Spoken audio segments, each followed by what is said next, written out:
Satoko's house was outside my circle of activity. But even just riding my bike in the middle of the day like this might seem suspicious to an observant person. I definitely want to avoid meeting and talking to someone I knew. Is it just me or does this music sound like Mystery Dungeon music? It does, it makes me think of Mystery Dungeon, like that piano bit at the end, like ding ding ding ding ding. Like not the ominous bit, but the kind of mysterious bit. Makes me think of Mystery Dungeon. With that in mind, I chose the road to my destination Keiichi. I didn't mind going a long way around. With how long this day would be, I could never be too careful after all. Still, I was fortunate enough not to run across anybody on my way during the planned sight of the drive. I wasn't superstitious at this point, but it was a good omen. The place I would dig the hole was in its grave, a little further into the woods. I was ready to make my way to the same place as before. There's several signs to guide me, but I arrived as smoothly as expected. I took another look around, not even a hint of human presence. The air was a little bit damp, but it was comfortable in a cool shade of breeze. I took the assembled shovel out of my bag and began skillfully putting it together. Then I stuck the tip of the shovel into a soft-looking patch of ground and pushed on it with my foot. The shovel would split into the earth if I put some strength into that. The act of doing so seemed awfully like the point of no return, and it made me hesitate. I resisted the hold of the shovel, but made me go hard. On down, Keiichi, my brother, let's do a countdown. Get it done on the count of 3, okay? Right. 1, 2. I couldn't do it on the countdown, despite it just being sticking the shovel into the ground. I had to count down 5 or 6 times. Damn it, I'm just digging a hole, this is pathetic. So I thought that, I put my strength into my heel like I was stomping on something unpleasant. And split came the sharp noise.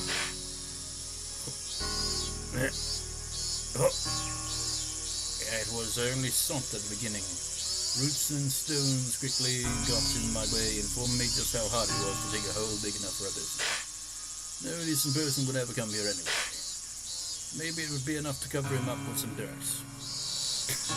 He's like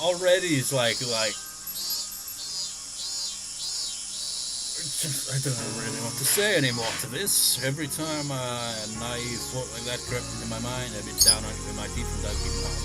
Can you imagine if he did that? I've dug enough now. I could hide him like this. Even every time, I thought I would go down into the hole. The road as pointed as how shallow it was and return to digging. The thin layer of sweat on my brow eventually formed into drops, then fell to the ground. My back was in a worse shape. My damn shirt adhered to my skin, and it felt so disgusting. The things I couldn't stand the most were the mosquitoes. They were attracted by the scent of my sweat. The white and black striped mosquitoes would cling to me whenever I let my guard down. It was hot. It was disgusting. It was sticky. It was itchy. And I'm being a little bit bitchy. All of those uncomfortable feelings surged through me in waves. Damn it all. So what? You tell me to pack up and go home? Is that it? I hadn't yelled at anyone. It was me talking to myself, and me telling myself something. Why was I feeling this way and digging a hole all the way out here? What benefits was digging this hole give me? What hole digging this hole at all? Wait, in the first place, who wanted me to dig? When I thought it over, maybe ever since grade school or even before that, my whole life had only been me doing what other people told me to. I didn't mean it was somehow constrained, living a life just based on the command of others. And I didn't mean I was too lazy to try and find my own road in life. Metaphorically speaking, yes, it was like a road. I'd never been particularly suspicious. I didn't hit puberty very early, and before my classmates and I got in line, I'd usually be on the shorter end. My scores in jump rope competitions and marathons were the very picture of average. It wasn't like the captains of the dodgeball team who would have a passionate rock, paper, scissors contest to see which would get me. During those kindergarten and grade school years, it felt like someone was only worth how fast they grew and how fit they were. Looking back on it now, it was really uncomfortable for me. The thing that turned all that around was just a few words from my mother. Keiichi, would you like to go to a cram school? You'll better grasp what you're learning in school and it'll be more fun. The very first test I took at cram school was kind of like a game. It was a lot of fun. We're actually getting backstory on Keiichi for once. I mean, we get like bits and pieces of it, but this is a full-on flashback sort of, isn't it? It wasn't like the test with the same exact problem dozens of times in a row. Every question had a picture to it. It was like one of those puzzle books that came with manga magazines. If my studies at school had been like this, it would have been way more fun. Several days later, I went to the cram school again with my mother and the enrollment paperwork. Mum and the person at the cram school had a real long heated discussion and I accidentally dozed off and missed most of what they said, but I clearly remember one point. Mum had made a loud groan, surprised at something. By 61, do you mean his average score was 61 points? No, not at all, Miss Bybar. The mean deviation of our cram schools all across the country is 61. He's showing round numbers, even if this was just a simplified intelligence examination. First, I would like to say that Keiichi Bybar-kun is extremely bright. Keiichi, but he doesn't have very good grades at school. He has average marks on his report cards, B's, C's, D's. Is there some kind of mistake? We gave him the blend test as well, and we learned some very interesting things as a result. Bybar-kun is extremely weak when faced with questions that don't have any meaning. He just has no interest in simple, dull questions that don't have to do with everyday life. So even if he doesn't know what 2 plus 3 is, if you told him he had 2 apples, then get 3 more, he would understand that sort of question. That's right. For example, instead of telling him to draw a flattened, foldable cube, what if we asked him that a die would look like when cut open? What's that? If we did that, he can answer beautifully. Then the person from the cram school showed her a page from one of the exams I took. It was a paper with questions about construction. Construction questions were unusual, so they were really cool, weren't they? In this question, it asked her to draw an unfolded regular... fuck. I forget the pronunciation for that one. Icosahedron. I haven't seen that freaking word in God knows how long. A shape with 20 faces. When we rephrased it and asked how he would cut out a piece of cardboard to create a 20-sided die, Keiichi couldn't draw the answer as though it were easy. This is not something an average child can do. Keiichi, have you ever made a die with 20 sides from a magazine extra rating? Dice certainly went from 1 to 6. I'd never even considered before this test that there were dice with more than 6 sides. So it was fun to imagine what kind of shapes a die that 20 would have. If I had a die like that, I could win at dice games against anyone. So I immediately wanted to make it. Finally, I entered cram school. There were only 4 students in the class they put me in, which was called Select. It was the highest class, and some of my classmates were in lower classes. And when I remembered how much better they had done at things like dodgeball and the 50-meter sprint, I felt happiness well up within me for the first time. Even if I wasn't as good as them physically, I triumphed over them in other ways. It was fun at first. The more I did, the more I was praised. My teachers at school suddenly started pampering me, and it felt good. My parents were satisfied too, and I enjoyed seeing them satisfied. The more I listened to my parents' commands, the more fun things got. But back to the present, I guess. That did happen, didn't it? I grinned dryly in self-deprecation. Because, well, my studious lifestyle didn't end up lasting very long. It was only at the beginning I enjoyed learning more and more. I gradually got along less with my friends. My quest was behind what I was learning in cram school. I eventually stopped respecting the teachers, given that they could put me to sleep with their lectures. And, well, I was a disagreeable sort who bragged a lot about how much I knew. I know it all then, and the ways of the world wouldn't let me remain in that state of ecstasy forever. I would do as I was told, then I'd go above and beyond their expectations, and then they'd praise me. was happy for that, and the cycle repeated itself like the wheels on a bike. I thought moving forward like that was how life worked, like a bicycle. When I moved to Himizawa, I realized just how inadequate it was. Some things happened, and we started saying how moving and getting a change in atmosphere would be nice. But then my father, he had a place that he liked, that he'd gone to a few times to draw the nature. He started saying that he wanted to bring his atelier there. It was me in blank amazement to decide to move to Himizawa. After that, I met him, didn't I? The first day after transferring here, I went to the classroom with the teacher. I thought it would seem pitiful for her to bring me in there, so I placed my hand on the door before she could, slammed it open, and set foot into the room. Clatter. The thrilling, powerful way I opened that door was none other than my own determination to try doing my life over again. And then within 5 seconds, that determination took a hard counter to the face. A blackboard eraser fell on me.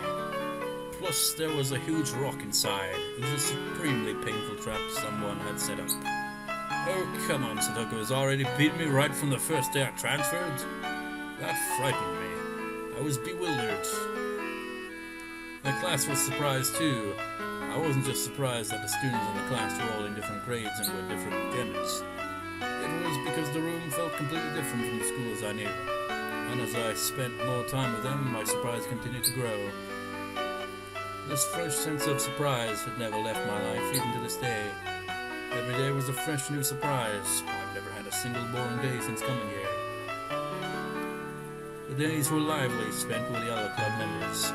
We played Old Maid with cards with scratches on the back to cheat. That was one of the first ones in Keiichi, wasn't it? We let all our passions go wild during our games. We went all out as regular participants in tournaments at the toys store in town and many, many more things. That happened in Tatarigoroshi. Recently during those times there was the bento competition. It was then. That's when I saw an unexpected side to Satoko. Thinking back on it, I only ate dinner with her 2 nights. It was such sweet, gentle time spent, and it warmed my heart remembering it even now.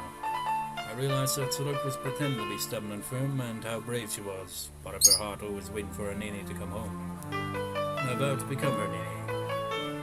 Satoko may have been nagging and overly critical, but she knew how to take care of someone. But though it might have seemed like she was taking the lead, it was actually her way of depending upon another person. Even if Satoshi and Satoko's lives as siblings were combined by their uncle and his aunt, they were still warm sunny days. When did those sunny days all go wrong? What mistake was made? Lamenting tragedies of the past would be no good, and I told myself that so many times, but I did anyway. Keiichi, isn't that why you chose your own path to take back that life? Nobody ordered you to do this. You decided on your own.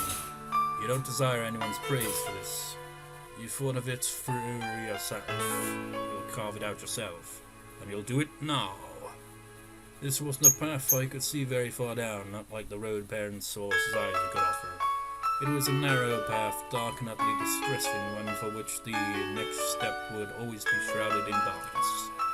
But that disheartening path would keep on going forever. It was an unlimited path, and there was nowhere I couldn't travel. The kind of path only available to those able to imagine where they wanted to go. Don't be ashamed of drinking from the brightly lit paved roads. In fact, feel proud that you found your very own path to walk.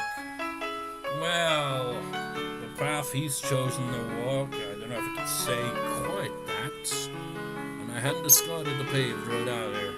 Once I achieved my goal, I would go back to that bright road, and then I'd spend those average sunny days at my leisure. Sure you will. Crush!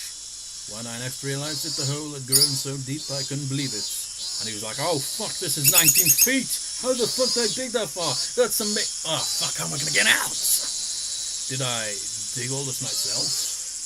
And digging this much is enough, right? Put my shovel into the bottom of the hole. I would drag the body here, throw it into the hole, and cover that with that. Would he need the shovel for that? Why? I don't know. Even if it took me time to camouflage it by putting plants on top, It would all go so much more easily than digging this hole out. I glanced at my watch. It was on this evening and I hadn't realized it. I may not have felt the time passing. That digging a hole this deep must have taken quite a lifetime. I took a seat on a slanted rock nearby and wiped the sweat from my brow. Now, once it got a little darker, I'd go get the metal bat I hid in the schoolhouse. Then I'd make the call to lure him out. And then I'd do it. The number of things I needed to do to reach that moment was dwindling. I felt that moment closing in on me much more keenly than I did past your time. I didn't have any hesitation, but I still felt that... Oh, wow, no. At every step in this process, I had a few chances to hesitate, to turn back, to let myself lose my nerve. Having to endure those million temptations of lean and wait for when the time was right was an incredibly slow and painful work. I had fought myself action all week because of that, but I stopped midway through. This was okay. It was fine. I could detest the normal acts alongside as much as I wanted, and it didn't matter. I wasn't going to be a cutthroat killer after today. I would pass through this strange state and go back to the world I was in before. Sure you will. I've got to keep saying it. Sure you will, Keiichi. Sure. If I fell to the level of a psychopath who fought nothing of killing, I wouldn't be able to go back to my old life. Well, either way, I don't think it's going to be quite so simple, Keiichi, so this was fine with me. I didn't have to feel ashamed that I had been the kill, because I was human. It was so funny to me that I'd be the bearer of what I sure some was cursed, at the same time I was aware I was human. Yeah, it makes me wonder, like, say witch hunts and shit like that, where they burn the witch and all that. What must those people think, like, in that situation? Like, are they thinking, yeah, we're in the right, we're not, cold-blooded murderers, because witches don't count. It's just a person, yeah. I exhaled lightly and stood so I can see the presence and show up in the senses and all directions. So search for anyone alone but me. Okay, let's go. One step at a time. I will walk my own path. Because no one will force me to walk. Let's do this. Imagine if you had a voice like that. That'd be weird. Let's do this, Keiichi, my lord. The cicadas made an annoying fuss, as they often do. Their chorus covered up the suspicious noise of me breaking to each other. And their chorus filled the path far ahead of me, letting me know I would be alone for some time. The cicadas blessed the path I walked, encouraging me wherever I saw to spread their hat. The sky was far above. In not even an hour, the veil of night would draw near, and the sky would be tinted with dusk. By that time, Higurashi would let me hear their chorus in place of the cicadas. Wait, so they're different? Higurashi and cicadas? When that happened, would everything be over with? I mean, they sound the same.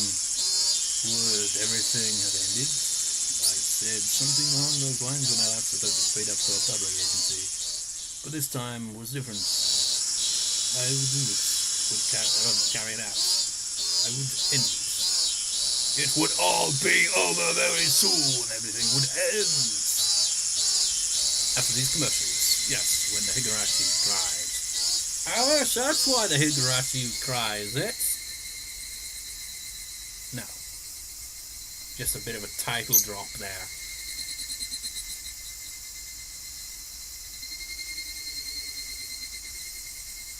Higurashi when they cry.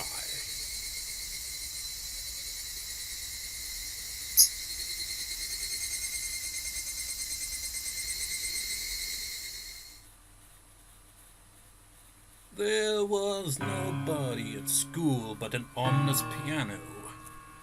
I couldn't hear the playful voices of children. This was the first time I'd seen the school with such a lack of human presence. Still, I quieted my breath and looked around, not wanting to be unprepared. It had gotten darker outside, but it was almost like my eyes could see more clearly now. I can see clearly now there are murders on. I made absolutely sure of my safety. I walked to the heavy construction machine I'd hidden the metal back behind.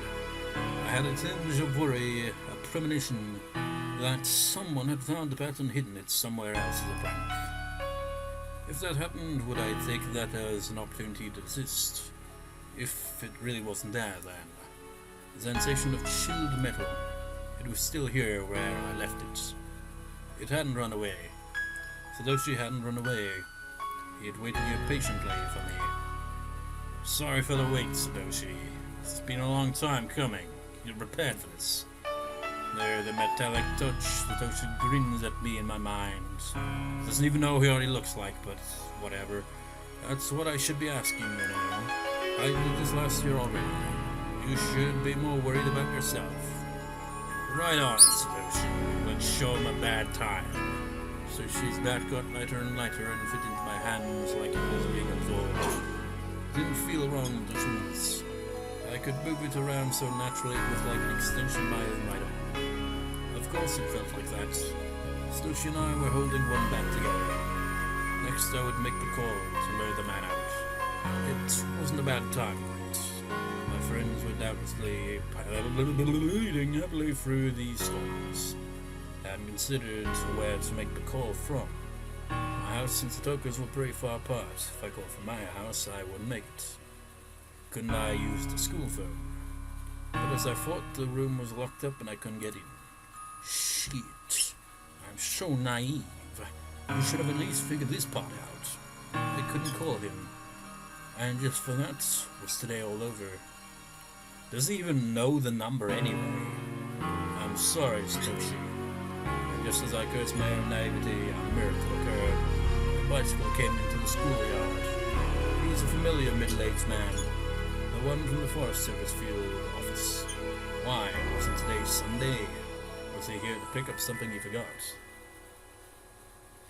Anyway, the forest officer went around back and felt around in his pocket, then unlocked the door and entered. The best possible coincidence, and it had to be Satoshi who saved me. Yes, that man is Satoshi. No, it's not. The metal bats. Just my contact with it told me this was a chance I couldn't allow to slip by. And then he's like, okay. Goes up to the door, locked. Shit! Sections for the forest officer and the school were neatly separated. I helped the man head into the forest officer's storehouse, which was so far in the back students weren't allowed to get. The door didn't match its fitting as well, so it didn't close all the way, and the gap in the door opened slowly as if to let me in. I took a deep breath and went in. I tiptoed along silently and stealthily and made it into the teacher's lounge. That was the only place with a phone. As I held my breath in the teacher's lounge, I heard the forest service officer walking back over. Then the back door clattered shut and was locked. I glanced out the window at the schoolyard and watched as the man got on his bike like nothing had happened and rode out the school gate. The school once again emptied, becoming deathfully silent. I waited for a bit to make sure the silence was the real deal, then reached for the telephone on the principal's desk. I fished Satoko's house phone number out of my pocket. Yes, the number in the class directory for Satoko had been the one in the house now, where she lived with her uncle. I touched the dial with my fingers and then thought for a moment about what to say exactly when he picked up. Despite how many times I'd gone over it in my head last night, now that I had my finger on the dial like this, it started to seep out of my mind like a cracked bucket leaking water. Simple would be best. More importantly, to say it straight and not sound suspicious. I counted off 3 heartbeats and spun the dial. The call sound. Would Stoker's uncle pick up? Now of all times, I hoped that he wouldn't pick up, and the feeling of doom in the knowledge that I couldn't save Stoker if he didn't whirled around the vortex. Oh! It was the voice of a grumpy man like he had just woken up. He picked up.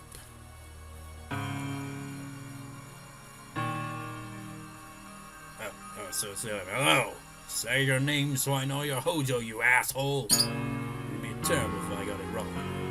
I made up my mind I had all the initiative on my side. Here we go. This is the Shishibone Oknomiya police station. Am I speaking to the Hojo residents? I was changing my voice, but did he really think I sounded like an adult? Would he believe I was the police? Ah, yeah. This is Hojo. We currently have your daughter Satoko Hojo here with us. What? Satoko? What did that brat do? He fell for it. I could tell by how tense he was that he didn't doubt my words. I can explain the particulars once you have arrived here. Would you mind coming to the station right away? Right now? I already took a bath myself, so I don't really want to go out like this. What? You know when to come because you already took a bath? Yes, right away. Right away? Jeez, man, what the heck did Satoko do? I'll explain once you're here. I will be waiting. Thank you for your assistance. Ah! 1 second. I don't know where the police station is. Where am I going? You moron, what the hell? Talking about police station? I don't know where it is either. Aren't you from around here?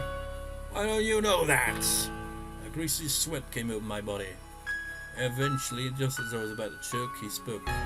Oh, next to the fire station, right? That's pretty far. Thank goodness he remembered on his own for me.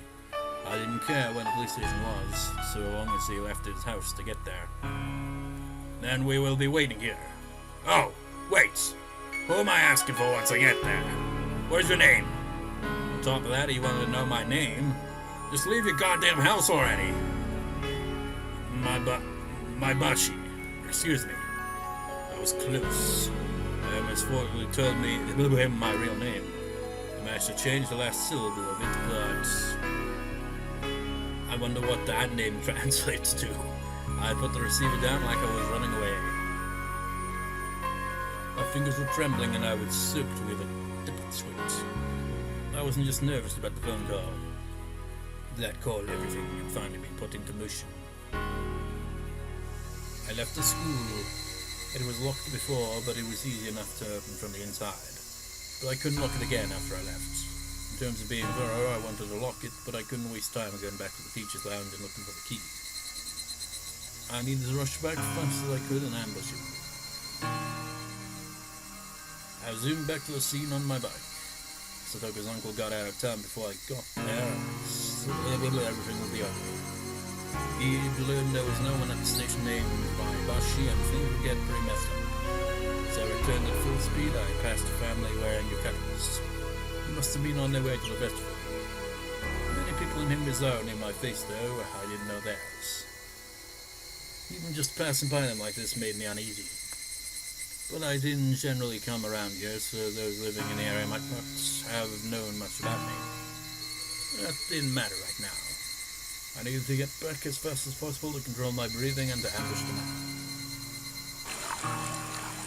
I hid my bike in a thicket and picked up Satoko's bat, which I just left in the shade. Then I held my breath waiting to see him. I wondered if he still hadn't got here. Or maybe he went right after the phone call and passed by here already. I couldn't figure out which it was. I was set upon by an indescribable impatience. Calm down, Keiichi, my bara. Even if he came here already, he'd pass by here on the way back, right? The end result would be the same. It wouldn't change the fact that he died. He'd probably be coming on his motorcycle. How would I stop him then? I figured it would be best not to think too hard and just hit him as he passed, or beat him out of his seat. The path was made of pebbles. If I hit him as hard as I could and made him lose his balance, he wouldn't be able to help fall. And then, the chorus of the Higurashi stopped. The sound of a bike approached from far away. I couldn't tell what sort of motorcycle it was from its sound, but I'd seen it parked before, so I'd know. It was getting rapidly closer. It was almost here. If he just went a little further, he'd cross into that thicket and appear in front of me. I'd take a moment to make sure it was him. And then when I had, I'd put my plan into action.